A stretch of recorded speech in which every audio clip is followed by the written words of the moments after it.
Alright, welcome back to Dinopedia, entry number 46, the Titanosaurus. Remember to like if you like, and subscribe down below for more videos. Alright, so the schedule as always is to look at the Titanosaur from Ark Survival, tips and tricks for the Titano in Ark Survival Ascended, potential add-ons for Ark Survival Ascended, and the upcoming game Ark Survival 2 whenever it comes out, and reworking for my new game Dino World. Let's get into it. Alright, so the Titanosaur in Ark Survival Ascended is an animal, so Kingdom Animalia, group Reptilian, because it's a dinosaur, which is a lizard, and lizards are reptiles. And description is a sauropod, a long-necked dinosaur, as you can see. So traits, it's passive unless attacked. You can walk up to it with any creature. Most creatures will not even attack it. You may even just see a Gigasaurus just casually walking next to it. It won't be attacked by most creatures. It will casually deforest and destroy all structures in its path though, so please be careful of that.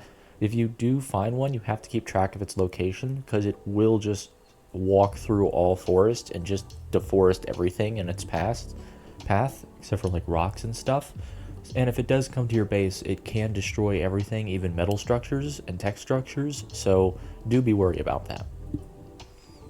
So of course its stat block is the biggest in the entire game, besides the boss creatures having a health of 230,000, stamina 2,000, oxygen 600, food and water 8640 each, weight 50,000, melee 1,000 damage, a base walking speed of 5.635 meters per second, a swimming speed of 8 meters per second, and a torpor of 25,000. It has the biggest health in the entire game besides the bosses.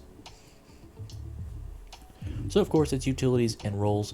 Some tips: it's an offensive tame. You need to benefit from a tamed Titanosaurus quickly when it is tamed, because it will not be a permanent tame, as it will choose to not eat and slowly starve to death. So you can feed it veggie cakes and it will eat those, but it won't get any. It won't, like, it'll eat the veggie cakes to heal, but it won't like eat them to like gain food. It'll just slowly starve to death. So you're just gonna have to use it. You're just gonna have to tame it as quickly and as immediately as possible, build up its platform, saddle, and base, and then ride it into combat before it slowly dies. You can keep it alive for an infinite amount of time on 0 food with a command line prompt. There's also some dinosaurs that will slow its starving process, and there are some dinos that will even keep it alive even if it's starving to death by just keeping it healed, because technically you can just keep it healed by just healing it with other dinosaurs and veggie cakes while it's on 0 food, but it'll start killing it. It'll start slowly dying eventually. So you do have to keep it, you only have a temporary amount of time before it starves itself for you to use it, but you can use it more time if you do have enough dinosaurs to keep it alive. Number 2, Mega Mobile Base. Its platform saddle makes the perfect mega-sized mobile base, as you can use it as a safe place for your most precious tames and resources. It has the biggest platform saddle because it's the biggest tameable dino, and yeah, it basically just keeps it. You can make it your big mega base. Even if it dies, I mean, you will still get all your stuff back. It'll just fall to the ground in a bunch of bags, and if you keep it alive, as like you put like a healing dino next to it to keep it alive even when it's starving to death, then you can just have it as a base that's up in the sky where no one can really attack it unless they have aerial tames.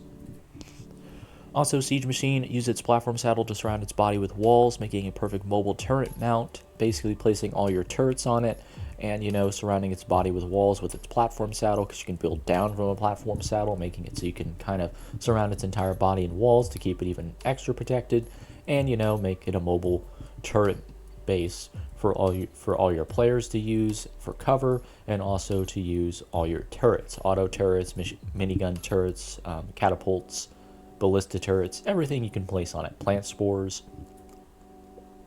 Some tricks: lure Titanosaurs to another player's base and attack it. Even when you die, it will go on a rampage, attacking all creatures in sight, meaning it will solo all of your enemies' valuable tames, even if it's not tamed.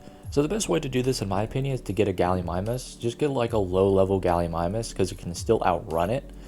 And you just hit it once, it will immediately start trying to attack you. You just run away on your Gallimimus to your enemy player's base, luring the Titanosaur there to your enemy player's base. It will kill you, and it will kill your Gallimimus, which is why you get a low-level Galley with a low-level Galley, so you don't really lose that much. And then you just, it attacks your entire it just completely flattens your other base, because it's, again, as you can see there, Wrecking Ball, one of 3 land creatures that can destroy any structure in one hit. So metal, tech, it can destroy all of your player's base and will attack all creatures in its sight when on this rampage. So even if it kills you and your galley, then it will still attack all the enemy player's creatures it can see inside the base, and just flatten the base in general.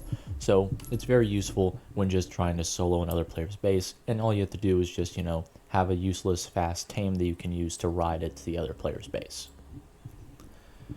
Alright, so some potential add-ons. I think it's more about taming. Permanent tame for single and non-server multiplayer only. So if you're playing with a group of friends and you're not really on an online server, I feel like you should be able to have it permanently, because you're really only just trying to defeat the bosses. You're not really trying to PvP, and that's really the only reason why this is a non-permanent tame, because too many of them on a server can crash it. So if you have it for a permanent tame, just make it so it doesn't really, you can only breed once, and you can only have a maximum of 3 to 5 of them on a server at a time. And it's not really an online server, it's more just multiplayer for your friends and stuff, like a local server, not a non-local server or an official server. And even if it is an official server, maybe just have a limit of 3 to 5, so it can only have 3 to 5 on one server at a time, just to make it so that it doesn't crash it. Also, it could be non-deadly, so instead of it slowly starving itself to death, it's a temporary tame.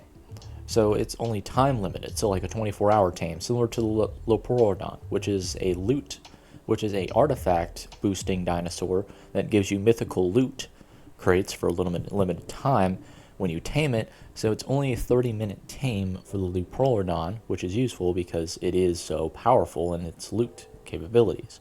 So it's a 30-minute tame. You can do the same with the Titanosaur, where it's a limited hour tame.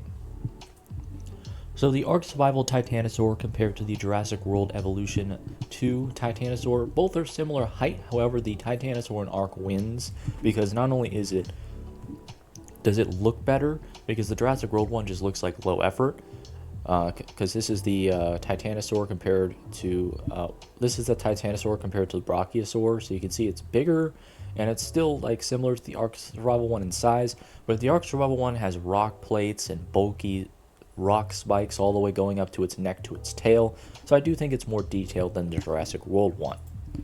Similar to the Dino World one, ours has rocky plates on its neck, but nothing else, so we did add the rocky texture on its neck and head, but I still think the Ark one looks better because it indeed has better proportions, and of course has the rocky plates everywhere on its body to make it look more themed. So the Titano in Dino World obviously has its name shortened to Titano instead of just Titanosaur. There's 2 types, normal Titano, which is found in the wild, or the tamed dino variant, and then the mutated Titano, which is the product of 2 tamed Titanosaurs, breeding, mating, and egg-laying, plus a gene computer. Now, the Titano in Dino World is limited to 10 per server, so of course you will not be able to have more than 10 spawn at a time. It is one of 2 creatures to have this happen. The other is the Ledosith, which we'll get to in later videos. So it's an animal, so Kingdom Animalia. Obviously, it's group reptilian as well, because it's still an ancestral lizard, so it is a reptile. Class is sauropod, and family is tall sauropod, joining the Brachiosaurus and the Dreadnoughtus, as tall sauropods go. So the Titano in Dino World has some buffed and nerfed stats. As you can see here, it has a health of 250,000 instead of 230,000. Stamina is 3,000 instead of 2,000. Food and water is 9,000 each instead of 8640 each. Weight is 60,000 instead of 50,000. Speed is 6 meters per second instead of 5.635 meters per second. And swimming speed is 6 meters per second, down from 8 meters per second. Torpor doesn't change, with a fortitude of 9. 9 is the highest that all land dinosaurs can go, because of course there is one tame in Dino World that is bigger than all the rest. So the Titano in Dino World is a temporary tame. It is a 24 temporary tame. Only 10 of them can spawn at once, so you can still breed them and get a mutated Titano, but it will only be temporary tame for 24 hours, so you'll have to retame it eventually. And it has a secondary tail whip attack, which is a tail whip knockback attack that it can use as opposed to its slam attack that does 1000 damage each. So its ability Earthquake Slam is a super slam attack that causes a mega earthquake similar to the Brachiosaurus's Thunder Slam attack that knocks down all nearby enemies for 5 seconds. This includes allied creatures as well, so do be careful about that, but it does not damage allied creatures, it just knocks all creatures down. It's basically a battle stopper. It makes a little 5-second lull in combat before everyone can, get back up and start fighting again. It does have a 30-second cooldown for this ability, so it is more of a Hail Mary ability, as it is going to be somewhat damaging to your creatures as well, just not health damaging, but more just knocking them down for a limited time. So of course, the last thing we're going to talk about is Dino World spawns for the main map of Europa. Obviously color-coded spawn rates of blue for guaranteed to spawn, green very likely to spawn, yellow feudal likely to spawn, orange for rare to spawn, red for very rare to spawn, and purple for dead carcasses. Obviously the Titanosaur is very rare to spawn on the map to begin with, as there's only 10 that can spawn on a map at a time. So of course, the biomes that you can find them in are the Cliffsides of the Volcanic Bay, Taiga, and Snowy Mountains. You can also find them in the Taiga right here, here, and here, and you can also find them in the Snowy Mountains on the cliffside here, and just in general in this Snowy Mountain area right here. So very limited can you find them, but you still can find them. So of course, that's going to be the end of the video. Thank you guys so much for watching. Like if you like, dislike if you don't, subscribe if you like it, comment down below your thoughts. Everyone have a blessed day as always, and of course, as always,